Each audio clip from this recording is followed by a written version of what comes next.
बिस्मिल्लाहिर्रहमानिर्रहीम। नाज़रीन, सबसे पहले तो मैं ताज़ियत करना चाहूँगा मौलाना तारिक जमील साहब से उनके जवान फ़र्जंद की मौत पर। अल्लाह ताला उनके फ़र्जंद को आखिरत की मंजिलें आसान फरमाए और मौलाना साहब और उनकी तमाम फैमिली को सब्र जमील अता फरमाए, क्योंकि जवान बेटे का जो सदमा है वो बेशक उठाना बेहद मुश्किल होता है। और सबसे पहले तो मैं मौलाना साहब की जो है हिम्मत पर जो है दाद देता हूँ कि वो बेटे के जनाजे पर भी मज़लूम करबला के मसाइब बयान कर रहे थे। और बेशक मज़लूम करबला के मसाइब ही हैं जिनके आगे इंसान को अपने ऊपर आने वाली तमाम तर मुसीबतें, तमाम तर मुश्किलात छोटी लगती हैं, क्योंकि करबला वालों ने करबला में सब कुछ लुटा कर ये साबित कर दिया कि दीन इस्लाम की सरबुलंदी के लिए माल हो, औलाद हो या जाहो हशम हो, कुछ भी हैसियत नहीं रखता, क्योंकि खालिक कायनात और उसके दीन की सरबुलंदी ही इंसान का असल हदफ होना चाहिए और यही इंसान के वकार की निशानी है। मैं कहता चलूँ कि तारिक जमील साहब, आपका फ़र्जंद जब उसकी रहलत हुई तो आपके भाई जब आपसे मिलने आए, जो सोशल मीडिया पर एक वीडियो है, तो आप गिरिया उजारी कर रहे थे।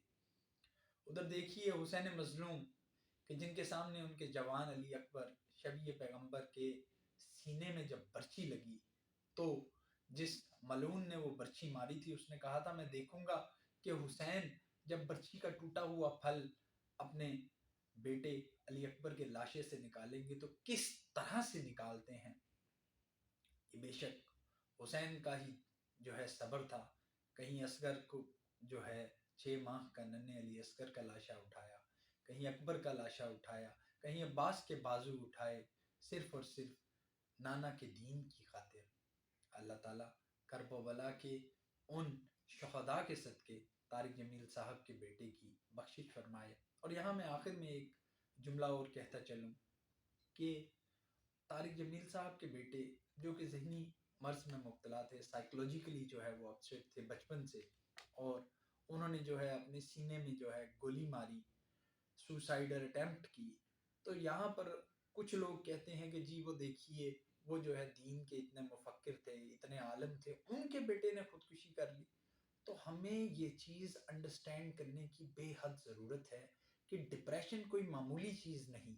और यहाँ हमारी सोसाइटी में डिप्रेशन का मजाक उड़ाया जाता है, जिसको डिप्रेशन हो उसका मजाक उड़ाया जाता है। हमें सीरियसली सोचना पड़ेगा कि जो कोई हमारी सोसाइटी में, हमारे इर्द गिर्द, हमारे अजीज़ो अकरबा में डिप्रेशन में मुब्तला है, उसकी दिलजोई करनी चाहिए, उसके साथ टाइम स्पेंड करना चाहिए, उसको खुश रखना चाहिए। क्योंकि कोई भी शख्स जो डिप्रेशन में मुब्तला हो वो आहिस्ता आहिस्ता सुसाइडल अटेम्प्ट की तरफ जा सकता है। हमें एक दूसरे को समझना होगा, बर्दाश्त के रवैयों को आम करना होगा, एक दूसरे के दुख दर्द में शामिल होना पड़ेगा।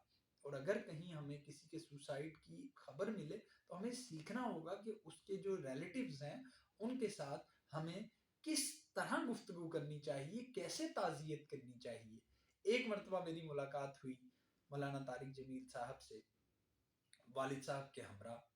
तो मौलाना साहब बेहद खुश मिजाज थे, और जब मैंने उन्हें कहा कि आपकी वो जो किताब है गुलदस्ता अहले बैत, माशाल्लाह उससे बहुत कुछ सीखने को मिलता है, और जिस तरह आपने फ़ज़ाइल अहले बैत बयान किए हैं, तो मौलाना साहब मुस्कुराए और उन्होंने मुझे बड़ी दुआएं दी।